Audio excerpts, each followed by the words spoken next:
This is the story of Walt Disney's Cinderella's Busy Birthday. Cinderella was a sweet and pretty girl.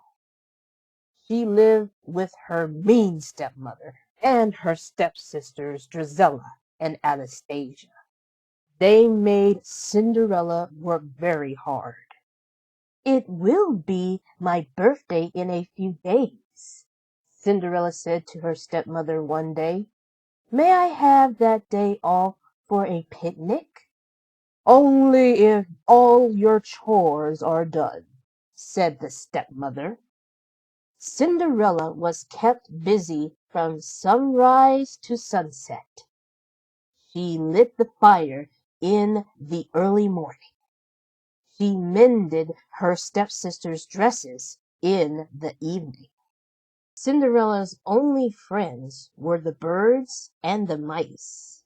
They liked to visit her in her attic room. Cinderella always gave the birds breadcrumbs to eat. She fed the mice cookies that were left over. Cinderella even saved scraps of cloth from her mending. She used the cloth to sew clothes for the mice. "This shirt will keep you warm," Cinderella said to one of the mice named Gus. Soon it was the day before Cinderella's birthday. "Remember to finish all of your chores," said her stepmother. Cinderella sang gaily as she hung up the wash. "What a wonderful day I'll have tomorrow," she said to a bird. But Cinderella's stepsisters were busy plotting. "Mother will never let her have tomorrow off," said Drizella. "Neither will we," said Anastasia. Cinderella woke up bright and early the next morning. "What a wonderful day for a picnic," she said happily. "Happy birthday, Cinderella!" squeaked the mice. Cinderella looked in the mirror. "I feel so happy today," she said. "I will wear my best dress for the picnic," Cinderella said. "Now I must pack a lunch basket." Cinderella hurried downstairs to the parlor. "Just a minute, Cinderella," said Drizella. "Some things must be done before you go out," said Anastasia. Lucifer the cat growled at Cinderella.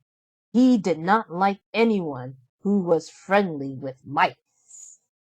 "This silver teapot needs polishing," Drizella said. "And make sure the chandelier is dusted," said Cinderella's stepmother. Then Lucifer meowed hungrily, so Cinderella fed him. Finally, Cinderella had done the chores. She quickly packed a picnic lunch. "Now I can go on my picnic," Cinderella said. Cinderella opened the door and then, "My dress!" shouted Drizella. "My shoes!" called Anastasia. Cinderella sighed sadly. She polished Anastasia's shoes. Lucifer watched Cinderella work. Then Cinderella ironed Drizella's dress. She worked as quickly as she could. "Finally done," said Cinderella. "Surely there are no more chores." She took off her apron. She picked up her basket and opened the door. Then she heard Drizella's voice. "Wait a minute!" called Drizella. "Before you go gather all the wood you see, stack it in the woodshed. We will need to keep the stove lit today while you are gone," Drizella said. So Cinderella collected sticks of wood. She did not even complain. One by one her friends came by. will help you," they said to her. The little birds picked up small twigs in their beaks. The friendly rabbits hopped up with sticks held in their mouths and paws. "Now it is our turn to help Cinderella," twittered one of the birds. Meanwhile, the stepmother was sitting at home with Drizella and Anastasia. "Gathering wood will keep Cinderella busy for a while," said the stepmother, "and we can think of some more chores for her to do," said Anastasia. Gus was hiding behind the door. "Oh, no! We must help Cinderella, or she will never have her picnic," he said, and off he ran to the kitchen. Gus told the other mice what he had heard. "I have a plan," Gus said to them.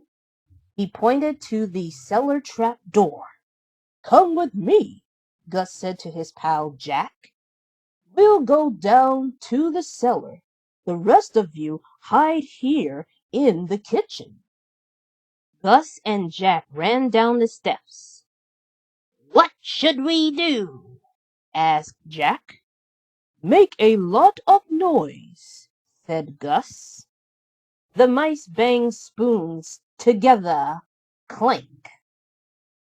They rolled milk bottles around. Clink. Then Gus and Jack ran up the stairs to the kitchen, squeaking loudly. Meanwhile, Cinderella's stepmother and stepsisters had gone into the parlor. "What else needs to be cleaned here?" asked the stepmother. "These plates need washing," said Drizella.